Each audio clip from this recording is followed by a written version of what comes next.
Well, here we are. I don't know, Lou. Do I have to go to work? Can't I just go to work with you? You're going to be fine. And if he gives you any trouble, just ignore him. He's constantly following me in the halls. In the halls? In the halls. Well, ignore him. All right, I'll try. Thanks, Lou. Have fun. I'm gonna try.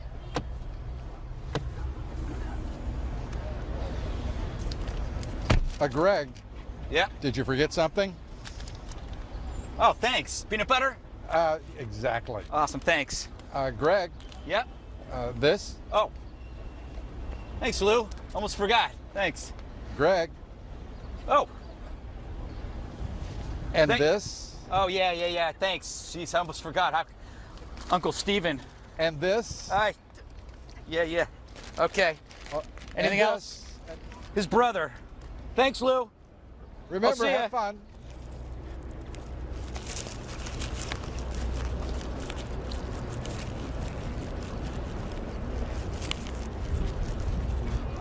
Hey, you dropped your alligator. I don't think he knows what he's doing. He's in way over his head. I don't understand, like, why people tolerate this kind of nonsense. It looks like he is weak. He doesn't know what to do. This guy is a freaking moron. Start doing what we pay you to do.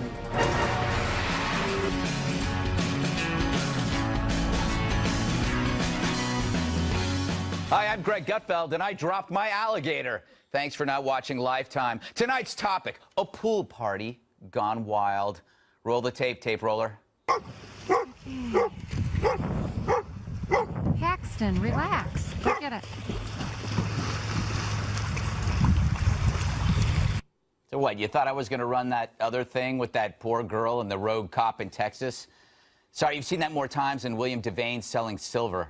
To me, it was a local story gone steroidal thanks to video. When video captures small-town chaos, it's suddenly big time, grafted onto a larger epidemic about race and cop brutality, and it attracts media and activists like Free Adderall. It's the new subversion, the way an oil spill was used by activists to smear big oil. Now isolated incidents are linked together to tangle law enforcement. And once you bring down the law, you bring down society. Who should we blame? Me, for starters. We played the tape because it gets eyeballs. Tape sells stories. And the story that lacks good visuals, it's ignored like a hairy baby. Sorry, we just can't find good shots of computer hacking. Just stock footage like this. Look at that.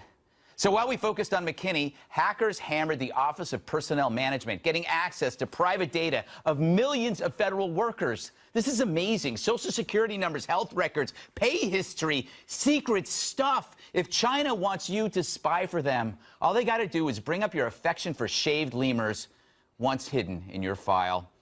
So this is really bad. It's a blackmailer's paradise. It's a huge military defeat. But how can we care when a pool brawl is way more interesting than stock footage of a wonk pressing send? So maybe it'll help if we imagine America as that poor teenage girl in a swimsuit and the Red Army as that small-town cop.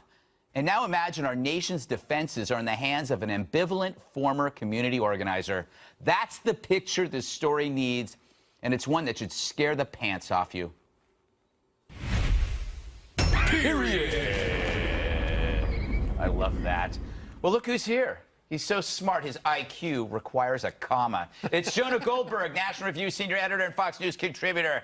And she's here because she got locked out of the car she sleeps in. It's Joanne Nosuchinsky. All right, Jonah and Joanne, it's going to get confusing. But I want to go to you first, Jonah. This theory that I have, that when local goes national, it completely trumps all stories. It's put into a larger narrative, and then other stories which have no visuals that are devastating are ignored. Do you buy that brilliant theory? I absolutely do. I was once on Howie Kurtz's media show on another network, we won't name it. Must be nice. Years ago, and our show was delayed by a breaking news of video of a purse snatching in a supermarket parking lot. Yes. No. An event that would not make the local police blotter, except there was great video. And that's one of the things, you know, conservatives particularly love to talk about media bias, and there is a lot of liberal media bias, but there are other kinds of bias. In terms of good video bias is a huge one. And I agree with you entirely. The only thing I want to point out about this, though, is that it often works the other way, too, right? Sometimes the mainstream media, talking about liberal bias, will use the excuse that it's just a local story not to cover something. Right. So, like, remember Kermit Gosnell, the guy who was, like, basically running, like, a... Killing babies. Killing babies. It was like outtakes from the movie Saw or Hostel or something with body parts all over the place. The Washington Post explained that they didn't want to cover it because it was just a local crime Well, and that's because different media has certain narratives that they want to tell or sell. So romantic fiction will always win over dry nonfiction. That is so true. it's whatever video or elements that they can get that can sell their story to the most people and win out over all the others. That's what they're going to focus on. But you know what? I blame your generation because at Fox News, we like to blame the millennials. Most Americans, young Americans, don't care about hacking a private info because you already Instagram it. You don't value your privacy because you just give it up. You're floozies with your information, Joanne. Well, it's almost like we become more important if someone wants our information. It's a status symbol more than anything. That's true. That's a pathetic way of looking at it. Before I move on, I think I have a theory too, Jonah, that we should declare what's called a vice amnesty, that I would forgive you for your gambling habit, and you say no worries when you hear about my cross-dressing, because sooner or later, we're all going to be leaked. We're all going to be leaked. Right. So we have to decide just to forgive and forget. No? Yes? Well, I've always liked the idea of buying sin offsets, sort of like carbon offsets. That's brilliant. You know, so like if you have a thing for shaved lemurs, you know, do. which you clearly I don't. That was a Freudian slip there before. Yeah. You can just sort of buy, sin offsets, and then you're free and clear. That's a great idea. I will steal that for the 5 on Monday or Tuesday, whenever I do that show. All right.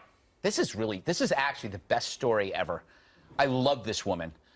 Speaking of identity theft, we're talking, of course, about the white president of an NAACP chapter who's been telling everyone she's black. And who are you to argue? Are you African American? I don't understand the question. Are your parents, are they white? That's amazing. Clearly, she's from Kenya. Rachel Dolezal runs the Spokane chapter of the NAACP. She wanted to serve on a local commission, and she had to fill out a form like we all do. She checked off African American. Haven't we done that? As her race. But a quick check of her birth certificate, something our president doesn't have. She's white! Both her biological parents are white. Here she is as a teenager. Clearly, she lied. She's obviously Asian. All right. Okay, Jonah. I have a theory that this could be performance art. She's playing the long game. You think that's right? Yes. No, look, I think it's a fantastic story. I'm happier than Elizabeth Warren in a sweat lodge about this story. It's a fantastic story. But I actually think we live in a society where we subsidize identity politics stuff, and it's wherever you subsidize something, you get more of it. A few years ago, there was this blogger who pretended to be a gay girl in Damascus, and it turned out he was a 40-year-old white guy from Georgia, but he said no one would listen to me unless I told them I was a lesbian living in Syria, and in fact he was living in Scotland. We get this kind of fakery a lot of places because we privilege people simply because of the color of their skin or their sexual identity, and this is the kind of offshoot that you get from this kind of thing. But you know what, Joanne, I don't know, how dishonest is she? She's basically 50% less black than our president. Technically. Yes. That is correct. I only go by the science. I think that people are most upset with the fact that she has kind of fooled a bunch of people, and no one likes to be in that position. But if anyone should come forward and say what she's thinking or how she's really feeling inside, it's her. Someone in this position, they love having dialogues. So now would be the great time to have a dialogue about how you want to choose your race. That's the great irony. The NAACP is always talking about how this country needs an honest dialogue about race. We need to have an honest conversation with people who are putting on fake black makeup. It's amazing. You know, the NAACP is okay with it, so I think they should change their name to the NAACP AWLWTTB, which would be the National Association for the Advancement of Colored People and White Ladies Who Think They're Black. That's all-encompassing. It works. By the way, I don't see race or gender. I believe that we're on a planet together. We are all earthlings. We are earthlings. I am no different than a cow. I am no different than a pig or a horse. If I feel, as my identity might change, that I want to be an animal, why can't I be an animal? I don't see... It's my identity. I might be a hairless, overgrown ferret. Sometimes I feel that way. I want to check in with our always entertaining, always adorable liberal panel. Liberal panel, it's always good to see you again. Hi, Greg. You are ready to go, I can tell. How do you feel? I would assume that you support the white black lady or the black white lady. Greg, first of all, it's pronounced Wafrican American. That is what she prefers. Okay? That's what she prefers? If she identifies as a black woman, then that is what we should respect. I myself identify as a black woman named Champagne. Really? And you refer to me as liberal panel every week. Yes, but you know what? Champagne! Do you think it's logical as a wall that you are, that sometimes you think you're a door or a chair? It's the people who perceive you that matter, and they don't see you as a door or a chair. So if you want to be a chair, I can't sit on you. Greg, will you stop trying to silence my narrative? By the way, I think we all need to watch the new Netflix program about Rachel Dolezal. It's called Orange is the New Black. All right. Remember that kid in grade school who always ate the dried Elmer's glue right off the desk? Well, that kid grew up to be our very own op-ed Katherine Timpf. KT, what are your thoughts on Rachel? I know you've written about her in the past. Is she a modern-day heroine? Because I believe she is. I think she's been a personal heroine for me because I've been having kind of a rough week, and I found a good meditation practice to be if I just close my eyes and focus on my breath and just repeat, at least I am not Rachel Dolezal, over and over again, that it makes me feel a lot better. Wow, I didn't know that could have an effect on you. What else are you, how are you feeling in general about this? Because you know this story inside out. Apparently, she rejected some students in a class experience because they weren't Hispanic enough. Yeah, she did, and she went on and on. She said that she was scared of going to a Tea Party rally because there'd be too many white people there. I don't know, man. She just must be really, really bored, and it looks like she's just a really awful person. Wow. Well, that's kind of... I disagree. I just think she might be a little troubled. This is what happens when you get involved with identity politics. If it becomes your achievement, your identity, and that's under threat, it gets kind of dangerous. You have to do other... By the way, she's a great artist. Have you seen her artwork? I've not. Oh, no, she's an amazing artist. Yeah. And she doesn't have to do this. She's... There was that one video of her drinking wine. It was excellent. It was excellent. I wasn't talking about that. I was talking about the sculptures. She does great sculptures. Anyway, stop looking at me. We'll talk to you, KT, later in the show. Up next, Jerry Seinfeld's mad about the speech police on college campuses, but will he lift a finger to help? But first, our latest campaign trail installment that ponders the tough questions facing the candidates in the 2016 presidential field. Watch. Coming up this week on the Campaign Trail 2016, Rick Perry meets with potential voters, but will his first move as president be to encourage Zayn Malik to rejoin One Direction? If he does that, he will be the greatest man of his age. Let's give him that second chance. Plus, will Ted Cruz continue to turn his back on the camera? Is his imagination too preoccupied with time travel, or both? Imagine it's 1775. Imagine it's 1776. Imagine it's 1933. Indeed, to some, they may seem unimaginable. And finally, does Hillary Clinton really want to be president, or is she more excited about recently joining the Hells Angels Motorcycle Club? As a member of now a little over 8 months, it is the best club you'll ever be a member of. Till next week on the Campaign Trail 2016.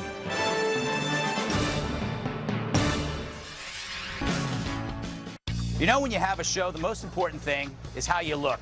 But I don't just want to look like $1 million. I want to look like $6 million, which is why I've invited the $6 million man, a.k.a. Steve Austin, otherwise known as Lee Majors, to help me pick out my wardrobe. Follow me.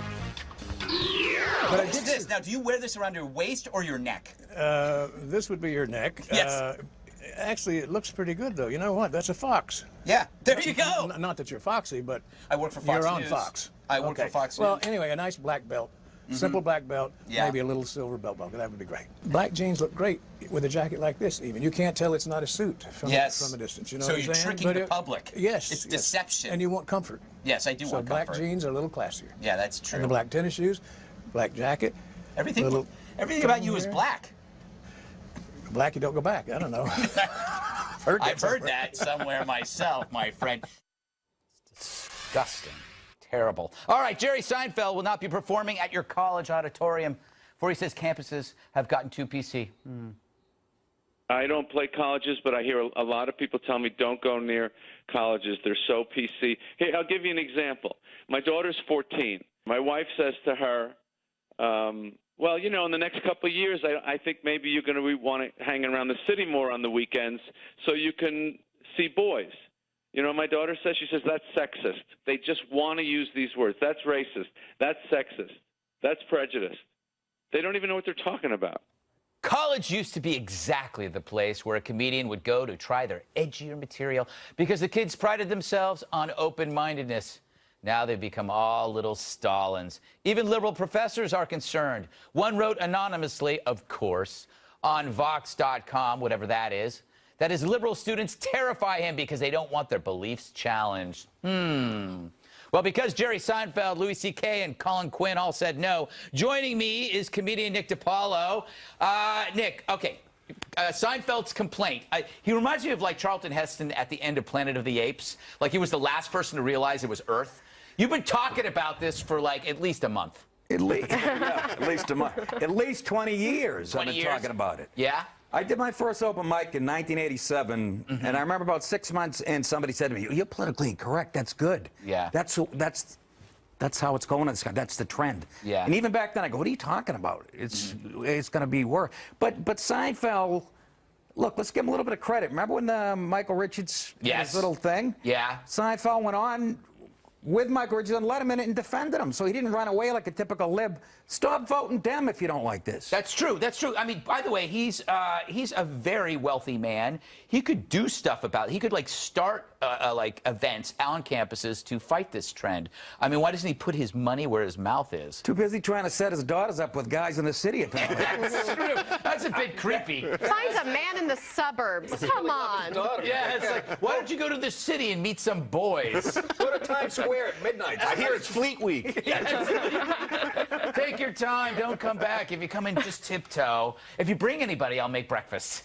It's disgusting. It's not just college campuses, though. It's metastasizing to college, to comedy club audiences. Right. Because that's the average age of, you know what I'm saying? That's amazing. So people in comedy clubs will feel that if your humor's too mean, they will complain. Yeah. That's what it's about. It's about the fact that they feel that the joke is mean. Now, it used to be offensive. Yeah. Now it's moved to mean. And the biggest threat, Jonah, you've even written extensively on this, the irony of this is the biggest threat to free speech are the benefactors, the protesters. That blows my mind. Yeah, no, I mean, I've been saying for a long time, I've been to a lot of college campuses, you know, maybe 100 in the last 10 years. Often uninvited. Often uninvited, usually in a gray panel van Yes. with my raincoat on. But the single most sort of fascistic thing that is said every single day on a college campus is if you're not part of the solution, you're part of the problem, right? And there's this attitude like you can't just have your own life, you can't have your own beliefs, you have to sort of celebrate everyone's feelings and respect everyone. And so these kids, they're raised in this environment, and I think it starts in grade school, as these delicate little flowers. And if you say anything that hurts their own self-conception of who they are, or their feelings, or their identity, all that kind of stuff, now the buzzword is what? Triggers, right? You have to give, you're triggering people. You know, it's like an allergy to any truths you don't want to hear. It's amazing. Yeah. You know what's great, though, Joanne? I like it now that liberal professors are worried. It's like, boo-hoo. Where have you been? Yeah. This has been going on forever. And you're enabling these kids. Exactly. I mean, you're a part of the problem. Co-eds wear their PC attitudes like Greek letters. It's this badge of pride that they are doing something good. They're a part of something good when they're really excluding people from their group. Yes. If someone thinks differently, no, you can't be a part of it. So they're not really learning, and these professors aren't helping them Yeah, you know what? It used to be like you were into bands, like, or a type of music, like you were a punk or you were a headbanger. Now it's gender or ethnic identity. It's like a white woman wanting to be black is like, it's like Chet Hayes, the son of Tom Hanks, trying to be a rapper. Yeah. But now it's a purely, I don't know. But the other thing, too, is they don't just target, it's not about what you say, it's about who says it. For example, conservatives were criticized for being critical of Caitlyn Jenner. Bill Maher was the most brazen critic of Caitlyn Jenner, not a peep, because his politics create a bubble of immunity. Political correctness is, but the main purpose of political correctness, it's to shut down white heterosexual male speech. You're the victim. Yes. You're just mad. Are you going to tell me Chris Rock's going to get in trouble for making fun of white people? Nick's just mad because he can't be racist anymore. That's not, boy. That's not the only reason. He's supposed to be an ally of mine. I'm making a valid point here. Remember the good old days, Nick, when you could just walk in anywhere and say whatever. Point, Greg. Jeez. Jeez Louise. I'm just doing the kind of criticism that you normally get. I want to go to the liberal panel because I know what side he's on. I bet you applaud what's going on campus because this is your making. First of all, my name is Champagne. Sorry. Oh, boo-hoo, Nick DiPaolo. A white male can't say whatever he wants anymore. Wah! I, for one, am happy to have Seinfeld and his violent observational humor finally go away. This is a year of Mindy Kaling. No, you know what? I can't stand you. All right, we got to move on. Thank you, liberal panel, I think. It's like talking to a wall. Up next, are robots lulling us into a false sense of security? If you say no, then they've already won. Stick around. The fully automated Ling Kent is up next with the robot apocalypse. Look at her.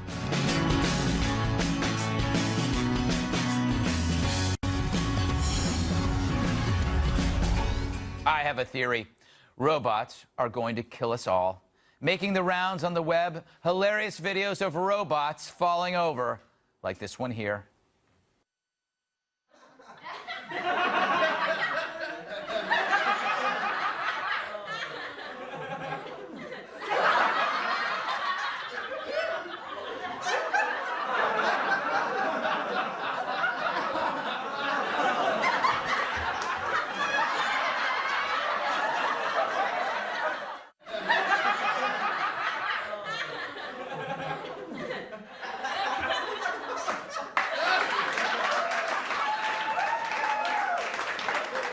Maybe they're drunk.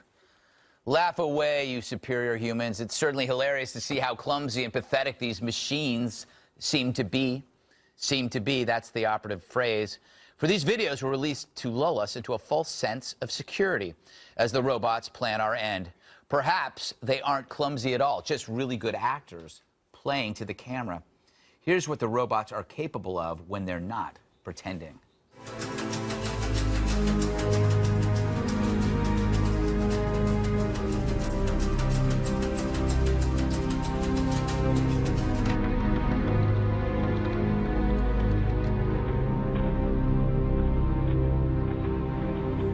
So you see, humans laughing at robots are like dinosaurs laughing at asteroids, if dinosaurs actually existed, but that's for another time. Mark my words, in 15 years, robots won't just be doing our jobs, we'll be doing their bidding, probably naked.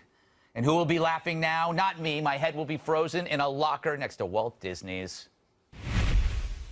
Period.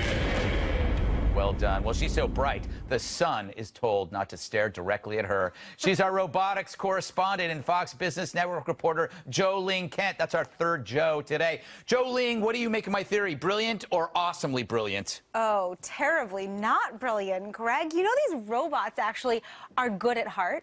How do we know this? Because they actually do things that could help you. They could make you smarter, they could make you more innovative, they could actually even help you make more money. But here's the thing, DARPA is an agency of the government, right? And they're helping sponsor some of those crazy robots that you just saw. Right. But what they also do is something also very interesting. They do bionic arms, they could do brain implants, they could actually help save your soul, Greg. I don't have one. There's no soul in this Maybe body. they'll implant one then in that case. How can we prove? See, this is my theory, is that those robots weren't acting. I mean, we're acting for the cameras. They were falling on purpose. You can't disprove that.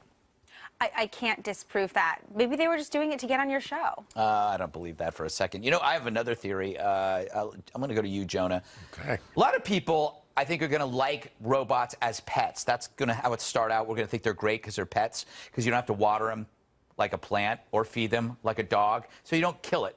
But then the pets, what will happen is you'll end up having, instead of cat ladies, you'll have robot ladies, where women will have like 20 of these little robots, and they'll live in a house, and there'll be just robots swarming all over neighborhoods, and then that's how they start communicating, and then they'll kill us. Oh, it's going to be a slave army, right? I mean, Yes. we all saw the beginning of the original Planet of the Apes movies, where they were like our butlers and stuff, and then they essentially became self-aware, and it's going to happen one day. And you know, I for one welcome our new robot overlords, but you know, you know what you're doing? That's a smart thing to say. That's exactly right.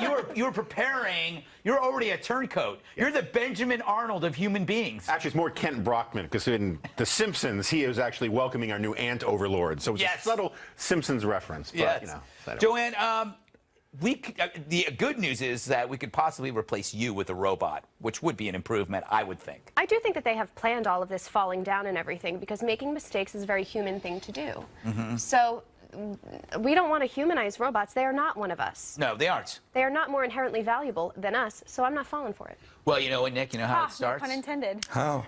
It starts with they realize they can build a 3D printer gun, and then they tell the other robots, and then they become Terminators. It starts with having Lee Majors on your show. That's where it starts. That's true. He was the original. Of course. I kind of like the robot animals. You don't have to follow them around with a plastic glove picking up stuff. Yes. And what are you worried about? We build these things. We're still in charge. It's like a couple worrying about their kids are going to kill them. Well, you're absolutely right, because kids do kill their parents. It's happened. But you have to have kids. Yes. That's my point. Yes. We're building the robots. But their kids can kill me. For the trouble. They can't multiply yet. Yeah, you know what's going to happen, Joe Ling? This is my theory as well, that we're going to build such amazing robots combined with artificial intelligence that they will develop their own rights groups. Robots will then be activists, and they will say, like, you know, we are non-human, or we have non-human rights, which are actually more valuable than human rights. I can't believe you're already against robot rights, and they haven't even really been born yet. No. You're just really, I don't know. What, are you calling me robotist? Yes. No, here's the way. My other theory. Robophobe. Robots are not going to take a great leap forward. It's going to be like in little spurts, like cell phones. And then all of a sudden, before we realize it, they become alive, and then it will crush us. And you guys are laughing at me now, but in 20 years, if you're not married to one, you'll be killed by one. Let's go to Katherine Timpf. You have anything for us? Yeah, Greg, you said that Jonah is a turncoat like Benjamin Arnold. Who exactly is Benjamin Arnold? Benjamin Arnold was a guy I lent money to in college, and then he took off with my money. And Benjamin, he owes me money. That was Tom Arnold. Tom Arnold took my drugs. All right, yeah, good save. Thank you. That was a nice catch there, Benjamin Arnold. Ben Arnold. You have something in common with him. All right, after the break, Joanne explains how music festivals benefit us all. But first, more advice from my squash partner, Lee Majors. Ruined his name. I think it's time for me to start wearing ties. But I hate to tell you, I don't know how to tie one. I usually have other people tie it, and then I put it around my neck. What? Who dresses you? Anybody in the vicinity. You don't know how to tie a tie? And I don't know how to drive a stick. And you're going to do this show? Yes. Okay, tell you what, we'll try to get a tie tied. Okay, so one's longer than the other. I remember that. And then you go like this. You go like this, like that. And then something's missing. There's a place that I'm supposed to put this in. Oh, do I go like this? Do I go like this? This is a trick tie. This is a trick tie. No, I didn't. It's okay. This is a trick tie. Look, you know what? We'll come back to that, okay? All right. Meanwhile, here, try this. Oh, this is nice. I had one of these for my first communion. Think you can do that one? Yeah. Okay, get it on there. Maybe like this. Oh, I see. I can't even do the clip-on because I am functionally unstable. Oh, yeah. How do you like that, huh? All right. Lee, I am the biggest $6 Million Man fan in the world. So I'm going to give you a quiz, and I believe that I can beat you on $6 Million Man trivia. Okay. All right, first question. What was bionic on Steve? Was it the left eye, right arm, both legs, or the right eye, right arm, one leg? Left eye, right arm, both legs. All right, well, that's okay. That was easy. I had the operations, you know. Now, the bionic boy, who was that? Van Patten. Yeah, Vince Van Patten. Very, very good. What was the name of the bionic boy? Oh, that I don't know. Andy Sheffield. I called him boy. Yes. Hey, boy. Yes. What was the name of the anthropologist who was seeking Bigfoot? It wasn't Andre the Giant, because he was Bigfoot. Why did you fight Bigfoot? You were trying to save Bigfoot from Hope Langston, who was the anthropologist. Remember, she had a financial stake, and you tried to save Bigfoot, and then he wanted to fight you. You thought I wanted his chicken bones. I don't know. I win because I had the answers. It's your show. It is my show. This is the whole point of having a show. Got it. I win and you lose. If you were and I were to fight, even though you could kill me, I would write into the script that I win. And I'm not even getting paid. That's true. That is so true. You know what? You're getting paid with love. God bless you. See, I got kissed by Lee Majors. That puts me in a select group of Hollywood. Yeah. A lot of people have been kissed by Lee Majors. Bonnaroo, Coachella, Lollapalooza. Those aren't just the names of my 3 nipples, but also this summer's music festivals. Are they just harmless fun for fans of all ages? Or more likely a tool of Satan that's ruining this country? Here with a report, the always lingering Joanne Nosuchinsky. Hi, Joanne. Hi, Greg. That's right. Music festivals have been getting a lot of criticism lately. I understand how an event that glorifies drug culture, herd mentality, and poor hygiene could be seen as evil. But really, if you love your country and you're proud to be an American, you will go to a music festival. The most noticeable part of the event is, of course, the fashion. People plan their wardrobes way in advance, knowing that these looks will be blasted all over social media. So I say a Native American tapestry worn as a halter top is not cultural appropriation, but cultural appreciation. Yes, and those flower crowns you see surely will be responsible for the boom in horticulture's popularity over the next 5 years. And wardrobe is only one of the many things concertgoers spend their parents' hard-earned money on. These festivals are great for the economy. Travel, hotel, camping gear, wellies, organic tacos at the vegan food stand, Greg's favorite. So many businesses in the surrounding area are profiting and thriving off of these events. But the real highlight of a music festival is the camaraderie. Nothing warms my heart more than a group of young people with different backgrounds and beliefs gathering together in solidarity and mud to support the arts. Arts programs are being cut left and right from schools, so the fact that there is still an interest in music and self-expression gives me hope for our future. And that, Greg, is why music festivals are a great idea, and you should attend some this summer. I couldn't disagree more. Music festivals are evil. They're disgusting. Why mix mud? Did you not listen to everything I just said? I listened, and I listened patiently. It is a mixture of mud, drugs, bodily fluids. There's always somebody who's going to throw up on your sandals. Oh, Ling Kent, the millennials. We have to listen to this. I know. It's awful. I know. We You should just walk sound, off the you're set. really dating yourself, Greg. They can't. Here's the problem. They can't handle their booze or their drugs. They're the worst advertising for having fun. You know what? Do you know why the drug war started?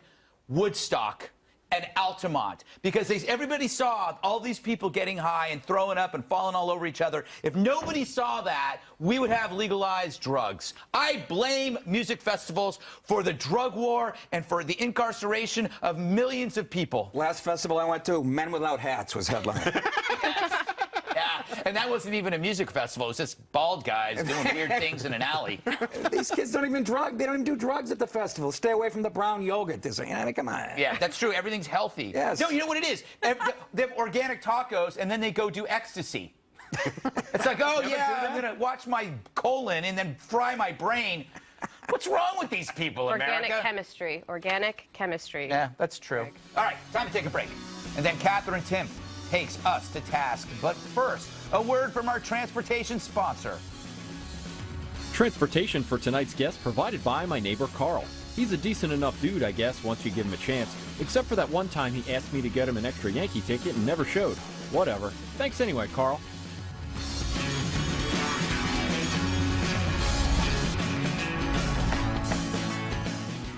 Time to find out how awesome I was once again and how mediocre everyone else was. For that, we go to our op-ed, Katherine Timpf. So, how's it going so far, KT? All right, well, I'm going to start with you, Nick, because I really don't appreciate your horribly sexist comments, okay? Yep. You're a man, so you just don't understand how hard it is to be a woman. Every day we have to walk around and see these horribly sexist institutions like Subway, which literally forces female employees to make sandwiches for men. So, thank you. Jonah, you're not much better, by the way, mansplaining that it's not a serious national story if you get your purse stolen. I mean, what would you know? Yeah. Ugh. Joanne, music festivals are great while they're going on, but then after, it's just a bunch of crying and throwing up and girls with the flower crowns like over here being like, where's Crystal? We need to find But you don't need to go to a music festival She's to do that. so messed up, and I just know you guys, you find her. That's a you know. Thursday. Yeah.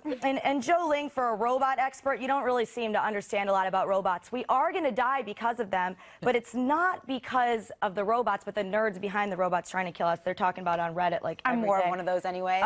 You know, Greg, first of all, do not knock organic tacos and ecstasy till you try it. Yes, because I want to get very, very high and then have diarrhea. I kind of love that you spent time ranting about local stories becoming national and how that's a problem, and then spent the rest of the segment talking about a fake black white woman from Spokane, Washington. Spokane, but because that's a funny story. All right. Thank you, Greg. So what you're saying is I'm guilty of the very thing that I was condemning. That is what I'm saying, also called hypocrisy. But I was aware of the hypocrisy, and I went ahead with it anyway because it was fun. Yeah, no, you didn't say that. I didn't say that. All right. Is that it? Yeah, that's it for now. Oh, there she goes. They just took her away. Thank God. All right. Maybe we'll see her next week. Who knows? Coming up, more stuff.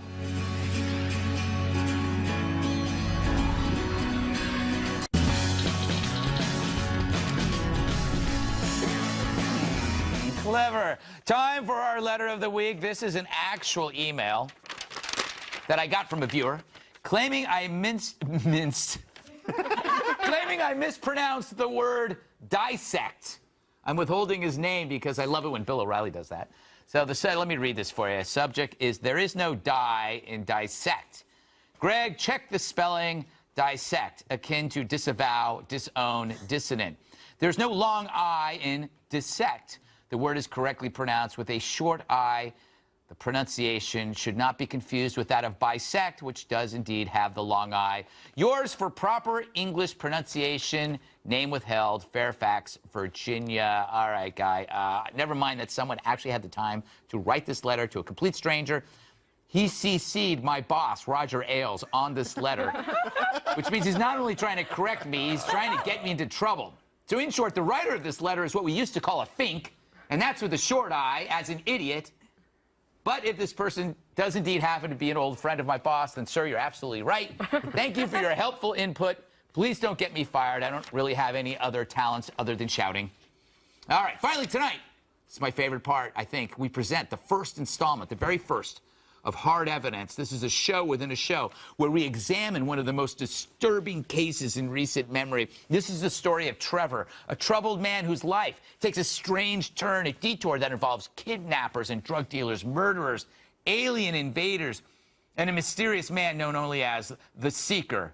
It culminated in the trial of the century. Here's Trevor's story in the first of 52 parts.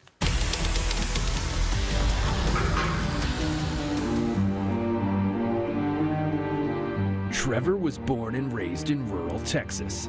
Most of his days were spent driving a Zamboni at the outdoor hockey rink.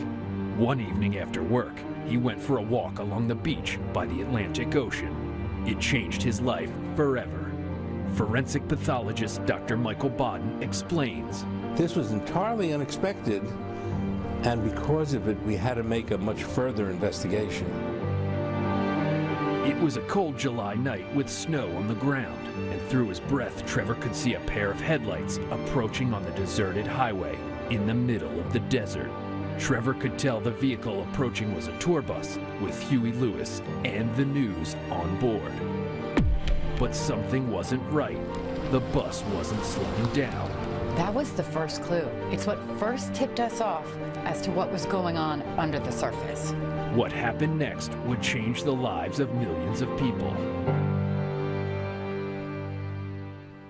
I don't know about you guys, but I'm going to be sticking around for that follow-up. 52 parts. Riveting. It is riveting. It's amazing.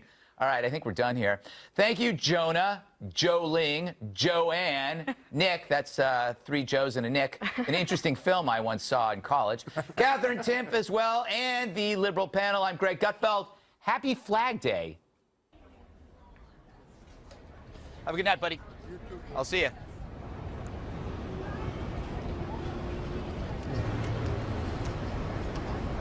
What's up, Bill? Hey, Greg. How was the show? It was pretty good.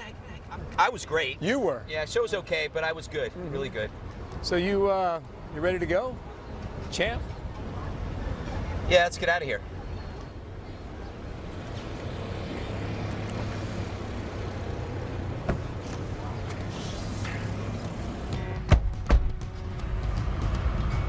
You didn't tell me we were going to a costume party. Oh, we're not. Oh.